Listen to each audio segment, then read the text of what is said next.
It is my pleasure to welcome the author of the Book of Night Women, astounding, which won the 2010 Dayton Literary Peace Prize for Fiction. He has graced our stage several times over the last years and was this year's Dayton Literary Peace Prize Author Series featured writer. He teaches literature and creative writing at McAllister College, St. Paul, Minnesota, currently working on a book about Bob Marley. Isn't that great? Wow, I cannot wait to read that. Ladies and gentlemen, here to acknowledge the runner-up and winner of the Dayton Literary Peace Prize for Fiction, Marlon James, is here.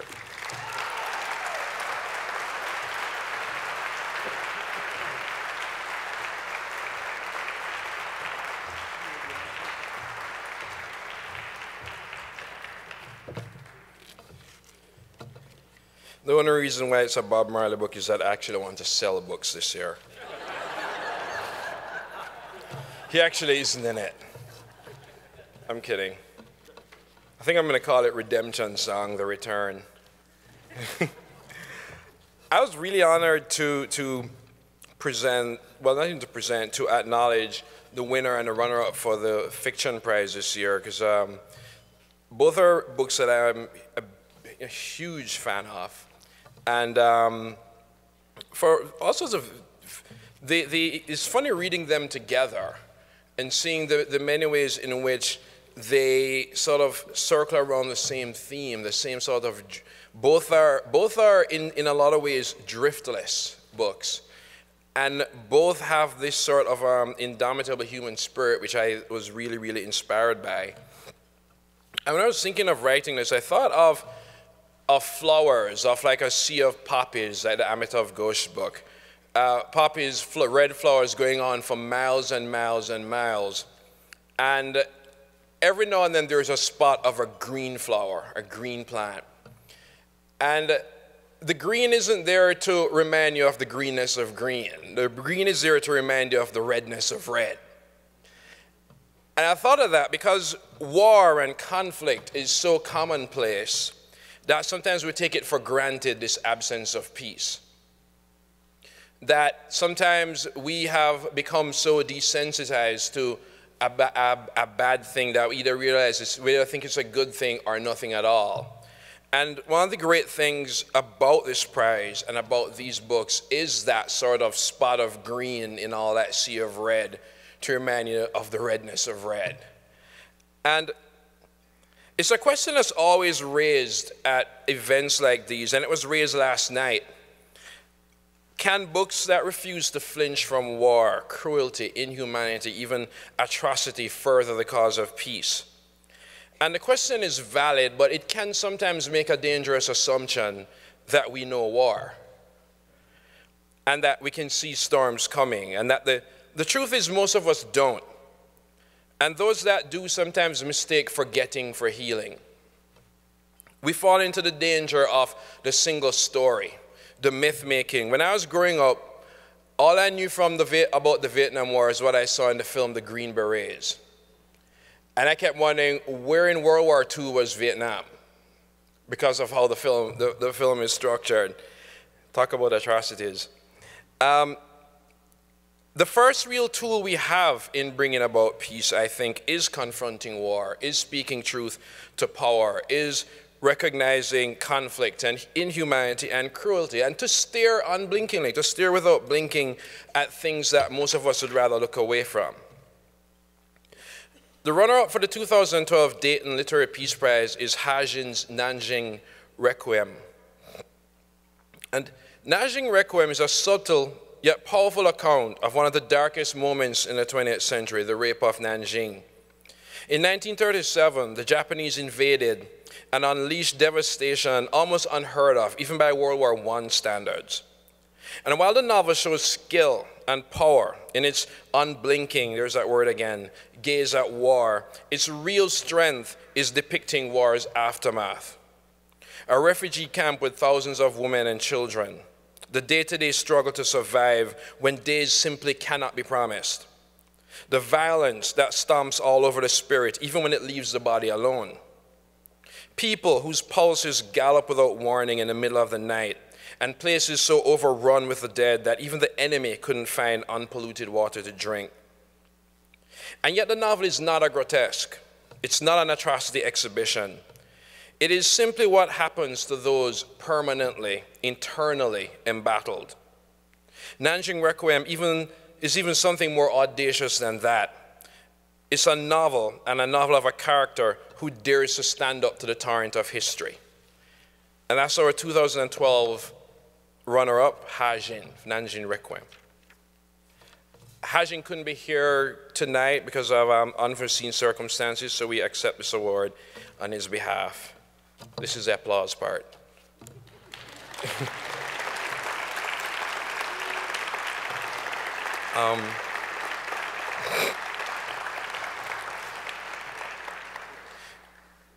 In the citation by the Dayton Literary Prize judges, Andrew Krivak's debut novel, The Sojourn, has been compared to Tolstoy. And what do we talk about when we talk about Tolstoy? Heft?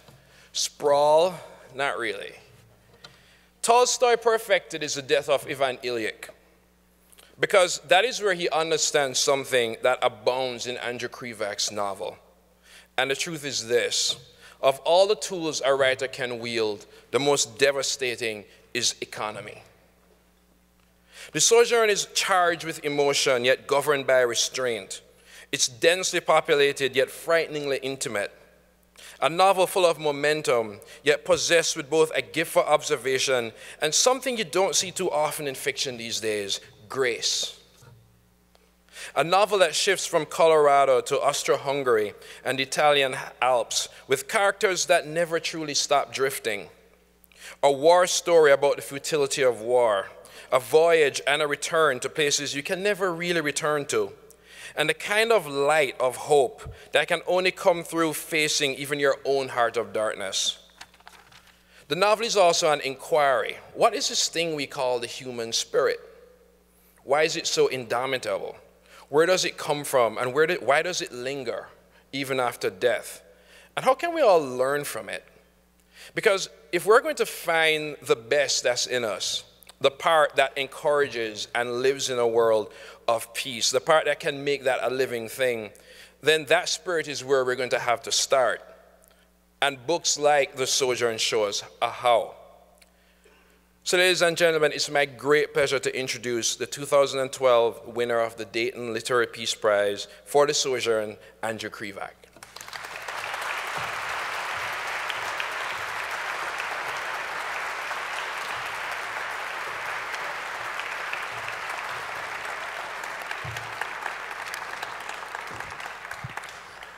Thank you for that. Thank you, Marlon. Marlon and I actually share a bizarre connection to the city of Wilkes-Barre, Pennsylvania.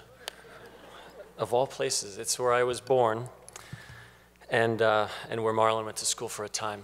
I want to thank Sharon Robb as well, the board of the Dayton Literary Peace Prize, the readers of all the books, Alan Schuster and April Smith, who aren't here, but I thank them as well, and all those people behind the scenes who are making this event this weekend so enjoyable and unforgettable. You know who you are. When I was a boy, I had a dog named Troy. He was a black lab and a collie mix. His arrival at our house in Dallas, Pennsylvania, which is just about 8 miles west of Wilkes-Barre, during a December snowstorm when I was 2 is one of my first memories. He was supposed to have been named Thor, but the story goes that I couldn't get my mouth around the TH. So my older brothers agreed to change his name.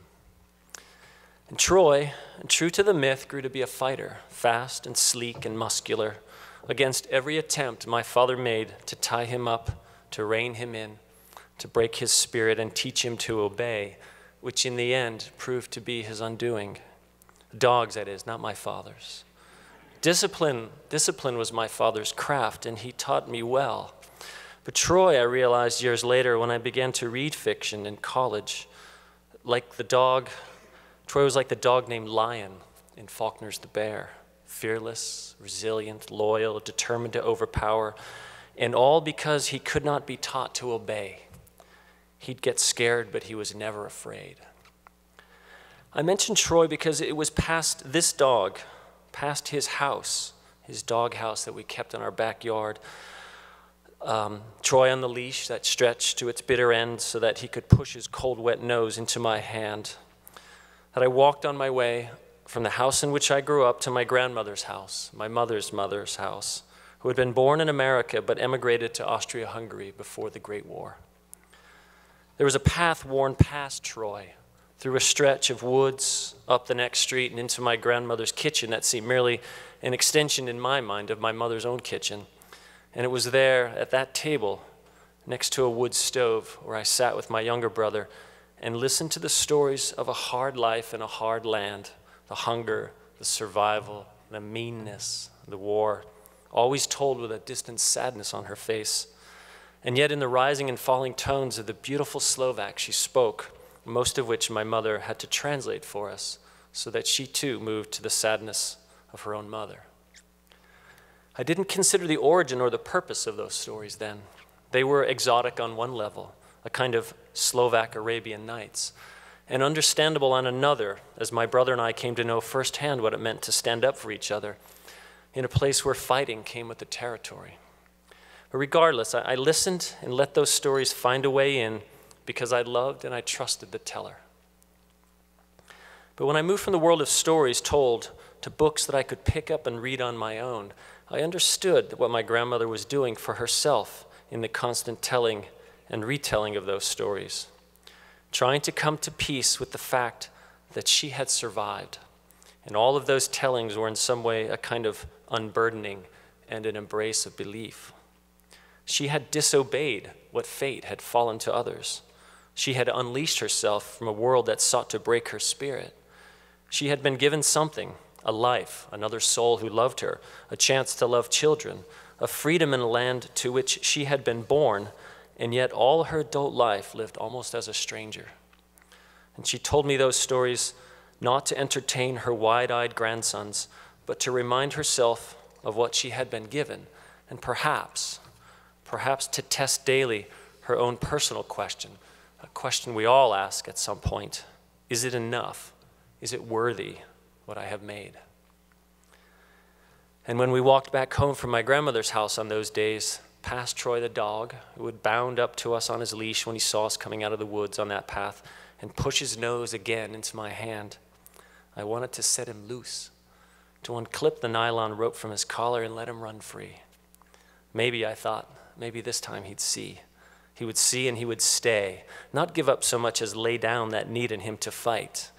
And I tell you, there were dogs in our neighborhood who bore his scars, but he never bit another person and became docile around children.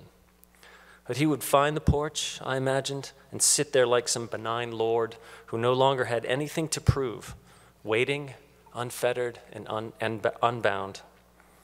But it wasn't to be. He got away on his own one day, and before any one of us could get to him, he was put down. This novel that I've written, The Sojourn, to which you've given this powerfully humbling prize, for which I'm so grateful, began as I listened to those stories of life in a strange land lived by a man, my grandfather, whom I never knew, and a woman whose survival meant the possibility of my own. And as a result, I wondered to myself if I might unleash an imaginative world wherein I would find nothing impossible or bound.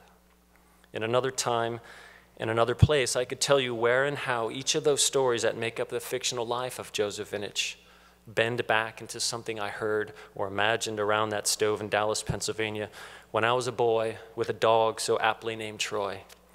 But tonight it's enough to say that somehow those voices transformed from words of war and hardship there at the table, spread out like bread and wine, into a desire, in this boy at least, to hear them and transform them into words that bend towards peace.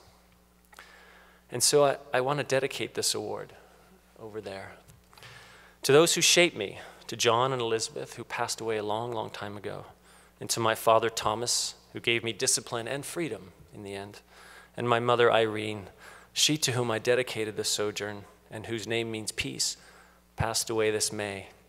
and I miss talking to her. They've all done their work. They've all found their peace. What remains is for us to keep telling of it as well as to keep praying for it, to keep insisting upon it as well as to keep hoping for it, and to keep listening so that we'll know when to act, whether it's out in the world, Beirut, Iraq, Louisiana, or at work on a sentence, alone in a room with words. So to each and every one of you, please accept my deepest gratitude for this prize and all of the kind words you've said to me about this story that I've fashioned out of stories. And may God bless the labor of your hands. Thank you.